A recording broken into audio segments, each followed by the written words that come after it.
What up, YouTube? We got a train going overhead. I'm in Philly this morning. I got some errands to run. I got that box in the back to drop off at FedEx and back to my company. And I decided to do a video because I realized something. I didn't tell y'all who I am.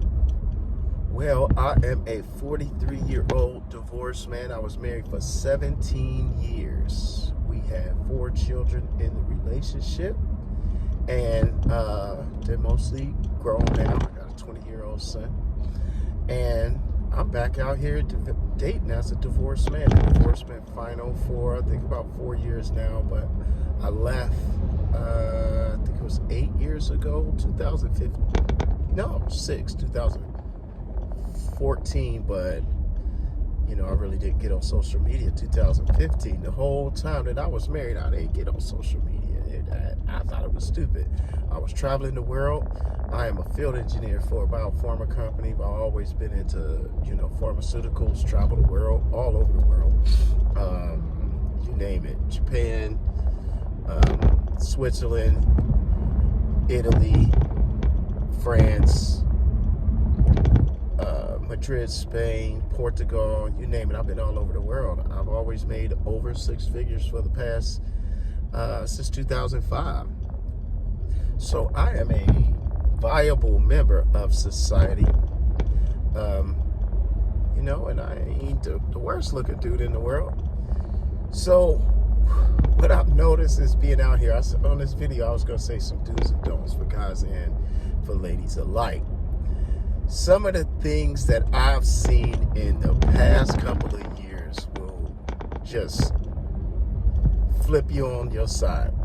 Because after being off the market for the past 20 years, and social media, I had not realized how bad things had gotten.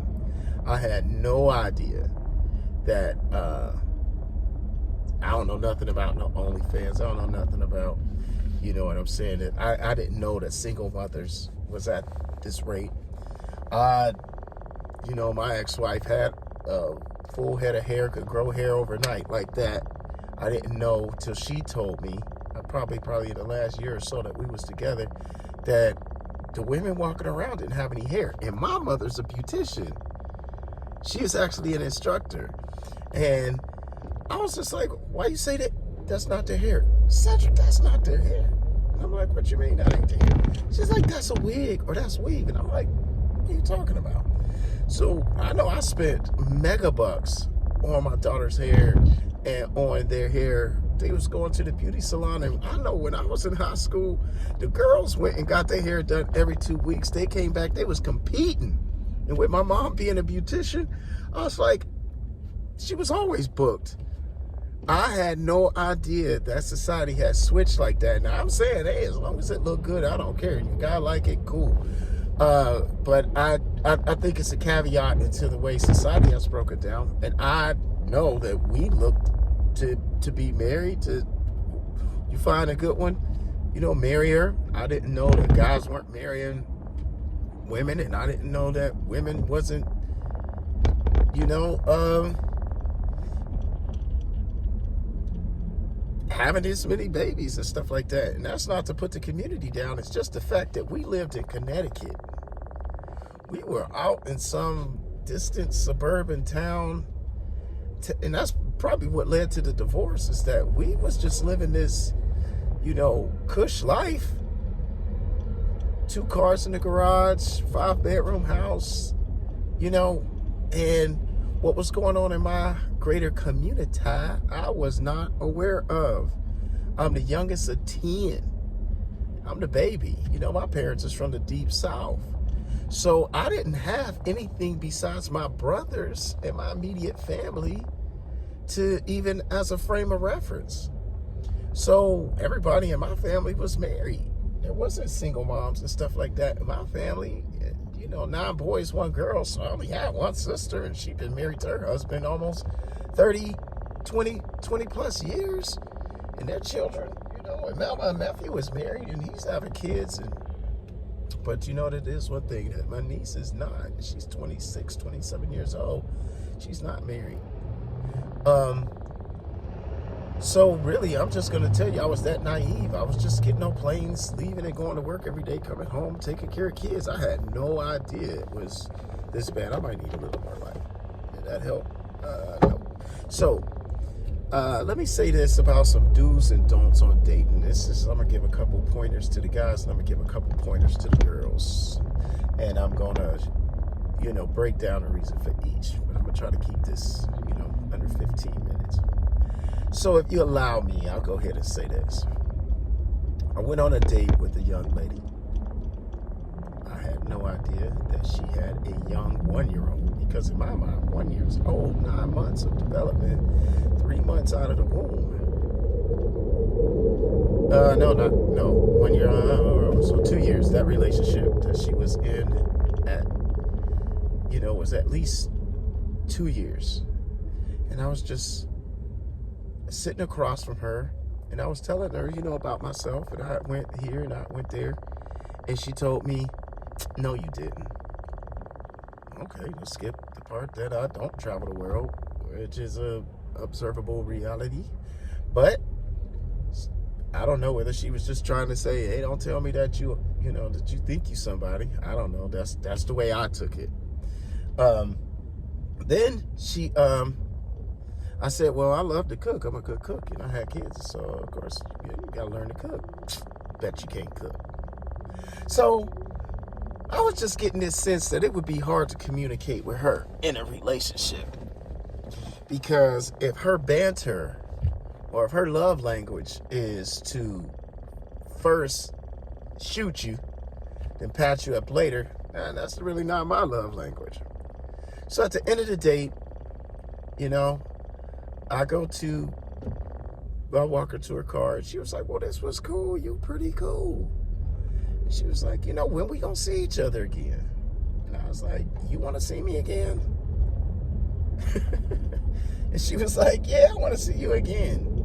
And I said, well, I can't tell you. Yeah, another drink, whatever. I said, well, I can't tell because you didn't really, believe anything I had to tell you, and you basically just sounded like I was lying to you all night. You didn't really have nothing positive to say to me. Well, I was continuously trying to edify, and, give you positive about your situation. And she's like, oh, you too sensitive or whatever, and it's not about you. That's just the way I talk. And I was like, okay, well, I'm glad it's not about me, but it's a no on trying to go any further with this. That girl texted me, called me, for like the next couple days, and I'm like, lose my number. What? You've already said that, you don't really, whatever. We talked about it. So this is a tip to the ladies. Put on your best. Put on your best. You meet, I'm a viable guy. I'm not one of these losers and stuff out here. Do I think I'm all that? Heck no. There's plenty of more guys out here that women can choose over a guy that's divorced in his 40s, and got, 4 kids. Granted, my kids are older, but, still, it's a factor. Your value goes down, And if you're going to go out on a date with a guy, give him a fair shot. Give him a fair shot. Talk to him like he's somebody. If he's halfway decent with you, I'm not telling you how to, judge your men, but at least if you get on a date, treat him with a certain level of respect. All right, moving on. Guys, I just had this discussion with my son.